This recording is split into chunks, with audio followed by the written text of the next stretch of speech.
I strongly condemn the statements made by Shri Digambar Kamath on Constitution and Emergency. बाप दिगंबर कामत ह्या दिसांनी कित्याक उलोवपाक लागला, ताका एक भूक निर्माण जाल्ली आसा, एक मिनिस्ट्री मेळची, स्वताच्या भलायके खातीर एक पावर येवची, ह्या खातीर तो आज he has taken people for granted. ताका इमोशन्स सेंटिमेंट्स कितें म्हणटे ताका कांयच खबर ना.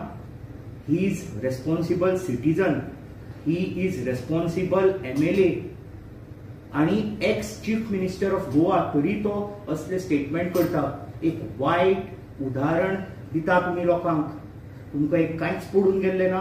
त्या वेळा इमर्जन्सी जाली, was declared as per constitution for whatever reasons.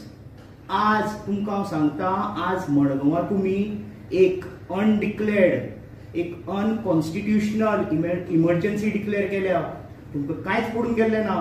तुम्ही सगळे लोकांचे फंडामेंटल रायट्स सप्रेस केल्ले आसा, थॉट प्रोसेस सप्रेस केल्लो आसा. तुमकां कोणाले काय पडून गेल्ले ना. तुमचो हांव जाणा स्वभाव कितलो. तुमकां एका खांद्यार हात दवरून सांसकुपाक आनी दुसऱ्या हातान चिमटो काडपाक बरे तरेन खबर आसा. लोक तुमकां भितात आनी हे तुम्ही हाजे एक एडवांटेज घेतात. हे तुम्ही चुकीचे स्टेटमेंट हाजे फुडें करनाकात, ही म्हजी मागणी.